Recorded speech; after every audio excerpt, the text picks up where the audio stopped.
दोस्तों नमस्कार, स्वागत है आपका मेरे YouTube channel technical repair tricks में। दोस्तों आज महत्वपूर्ण जानकारी है, यह है लिथियम आयन सेल। दोस्तों यहाँ पर ये बहुत काम आने वाला है। लिथियम आयन सेल है, रिचार्जेबल है। दोस्तों इसे हम बार बार रिचार्ज कर सकते हैं और ख़त्म भी कर सकते हैं। इसकी परफॉर्मेंस बहुत हाई होती है दोस्तों। नॉर्मल सेल के अकॉर्डिंग ये बहुत अच्छी परफॉर्मेंस देता है, लेकिन दोस्तों यहाँ पर ये कहाँ पर काम आने वाला है ये मैं आपको बताऊँगा। दोस्तों आपका कन्फ्यूजन होगा कि ये दीवार घड़ी में काम आएगा। दीवार घड़ी में बिल्कुल भी काम नहीं आता है। देखिए मैं ये घड़ी है, यहाँ पर ये मैं आपको दिखा देता हूँ। कई लोग ये समझते हैं कि ये दीवार घड़ी में काम आ जाता है। दीवार घड़ी का जो सेल का साइज होता है दोस्तों यहाँ पर, और पहले तो आप इसको देख लीजिए कि सेल इतना बड़ा रहता है। तो लिथियम आयन सेल है, ये इस साइज के मार्केट में आते हैं। ये बिल्कुल भी मत ले लेना कि आप अपनी ये आप दीवार घड़ी में फिट कर पाएंगे। दीवार घड़ी का सेल का साइज बिल्कुल अलग होता है। डबल ए लिखा हुआ है ना दोस्तों, यहाँ पर देखिए मैं जूम करके दिखाता हूँ। ये double A, triple A, double A size के ऐसा आते हैं सेल। ये यहाँ पर ये डबल ए सेल है। इसका साइज एक फिक्स रहता है। ये इसके स्लॉट में फिट आ जाता है। अगर मैं इसे यहाँ पर लगाना चाहूँ तो ये आएगा ही नहीं।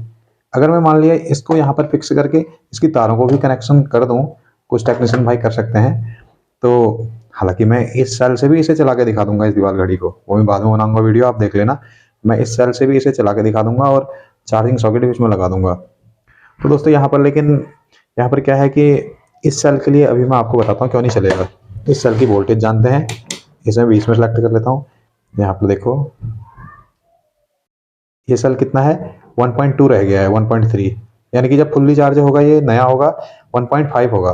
लेकिन घड़ी तो अभी चल रही है इससे। तो क्या होगा दोस्तों, अब मैं इसकी वोल्टेज दिखाता हूँ। ये लिथियम आयन सेल, ये कॉस्टली रहता है लेकिन बहुत लंबा चलता है। काफ़ी बार चार्ज करके काफ़ी बार ख़त्म किया जा सकता है। यहाँ पर देखिए इसकी 3.9 3.8 है।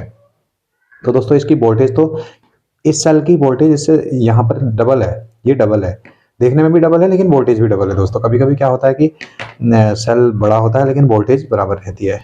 तो दोस्तों यहाँ पर मैं इसे लगा लेता हूँ। इसमें इसमें यही सेल लगने वाला है। आप ये बिल्कुल ना सोचें कि ये दीवार घड़ी के काम आएगा। दीवार घड़ी में तो ये लग नहीं सकता। तो दोस्तों अब कन्फ्यूजन रहता है, रिमोट में लग जाएगा। ये रिमोट है दोस्तों, छोटा ये रिमोट है, इसमें छोटे सेल लगते हैं। देखिए यहाँ पर मैं आपको दिखाता हूँ। अगर मैं इसे यहाँ से खोल लूँ तो देखिए दोस्तों ये सेल ये साइज है, और ये तो पूरे रिमोट के आधा है। तो ये तो कहीं भी नहीं लग सकता है। लेकिन दोस्तों यहाँ पर रिमोट का सेल है, ये छोटा सा। इसकी वोल्टेज देख लीजिए, छोटा सा वीडियो है, बहुत इंपॉर्टेंट वीडियो है, देख लीजिए आप। यहाँ पर ये मैंने लगाया 1.3। देखिए दोस्तों, अगर मैं इस दीवार घड़ी को ये सेल देख लीजिए पहले आपस में आप।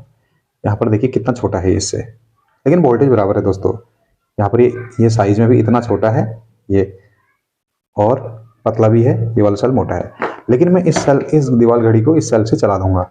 इनकी वोल्टेज यहाँ पर सेम है दोस्तों। कैसे चलेगा, यहाँ पर मैं इसे कनेक्ट कर दूंगा, ये दीवार घड़ी चल जाएगी, इसमें कोई प्रॉब्लम नहीं आएगी, चलने लगेगी। लेकिन दोस्तों इस रिमोट को भी मैं किसी तरीके से जुगाड़बाजी करके या फिर कैसे भी तार जोड़ के इस सेल से चला दूंगा। फिट तो नहीं आ रहा है, मैं बाहर ही फिट करके इसके तार कनेक्शन करके चला सकता हूँ, चल जाएगा। लेकिन इसे अगर हम कनेक्शन करके चलाने लगे तो इसकी वोल्टेज ज़्यादा है। लेकिन हाँ, एक कंडीशन में चल जाएगा, हम चला सकते हैं। हम कैसे चलाएंगे, इसे हम फिक्स कर लेंगे कहीं पर, इसकी तारों को हम दोनों को निकाल लेंगे, दोनों की वोल्टेज के बराबर ये एक है, तो यहाँ पर चल सकता है। तो दोस्तों यहाँ पर ये आप बिल्कुल भी ना सोचें कि हम इस सेल को परचेज कर लेंगे और हमारे रिमोट में काम आ जाएगा और हमेशा सेल चलने लगेगा और हमें कभी खरीदना नहीं पड़ेगा। ये तो बिल्कुल भी मत सोचना दोस्तों। यहाँ पर इस सेल का साइज जो होता है ट्रिपल ए होता है। यहाँ पर इस सेल का साइज ट्रिपल ए है, इस सेल का साइज है डबल ए, यानी 2A सेल है और 3A सेल है। तो दोस्तों अब ये क्लियर हो गया कि ये वाला सेल दीवार घड़ी और रिमोट वगैरह में तो लगेगा नहीं। तो दोस्तों कहाँ लगेगा मैं आपको बताता हूँ। इस सेल का यूज, हम इस तरह के सेल का यूज, यहाँ पर मैंने आपको वोल्टेज दिखाई थी, इसकी वोल्टेज है 3.7 3.8 लगभग आ रही है। अगर हम ऐसे 2-3 सेल लेते हैं, अगर 2-3 सेल लेते हैं और उनको हम सीरीज में लगाते हैं, इसका पॉजिटिव है नेगेटिव है, हम पॉजिटिव को नेगेटिव के साथ, इसके पॉजिटिव को नेगेटिव के साथ, और इसके ये नेगेटिव है, यहाँ पर ये पॉजिटिव है। अगर 3 सेल को हम लगातार लेते हैं, यहाँ पर ऐसे जोड़ते हैं, या किसी भी तरीके से हम कनेक्शन करके ऐसे भी जोड़ सकते हैं। मैं अभी फिलहाल कनेक्शन नहीं कर रहा हूँ, डायरेक्ट ऐसे लगा के दिखा रहा हूँ। आप इधर रीडिंग देखना कितनी आती है। देखिए रीडिंग देखिए, हमारी लगभग 12 वोल्ट आ गई है, 11.6। अगर हम फुल चार्ज करेंगे तो 12 वोल्ट से प्लस हो जाएगी। तो दोस्तों यहाँ पर एक 12 वोल्ट की हम बैटरी इससे बना सकते हैं।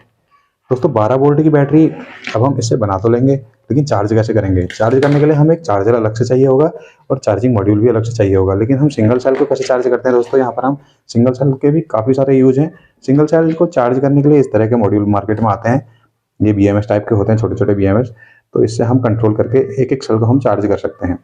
चार्ज करने के लिए मेरा एक प्रीवियस वीडियो है, उसे आप देख सकते हैं, आई बटन में मैं उसे डाल दूंगा, आप क्लिक करके वहाँ से देख सकते हैं। तो दोस्तों यहाँ पर हम अलग अलग सेल को तो इससे चार्ज कर सकते हैं, लेकिन ये लगातार हम 12 वोल्ट की बैटरी 3 सेल को चार्ज करने के लिए एक BMS अलग से आता है, और इन्हें एक साथ चार्ज करने के लिए हमें एक BMS चाहिए होगा और एक चार्जर चाहिए होगा। फिर हम इसे चार्ज कर सकते हैं। फिर हम कहीं पर भी जहाँ पर 12 वोल्ट की सप्लाई होती है वहाँ पर हम इसे यूज कर सकते हैं। तो दोस्तों जानकारी में इतना ही था। जानकारी बेस्ट लगी तो एक लाइक कर दीजिए और चैनल को सब्सक्राइब कर दीजिए, ताकि मेरे बहुत सारे यूजफुल वीडियो के अपडेट आप तक जल्दी से जल्दी पहुंच सकें और आप लाभ उठा सकें। Thank you.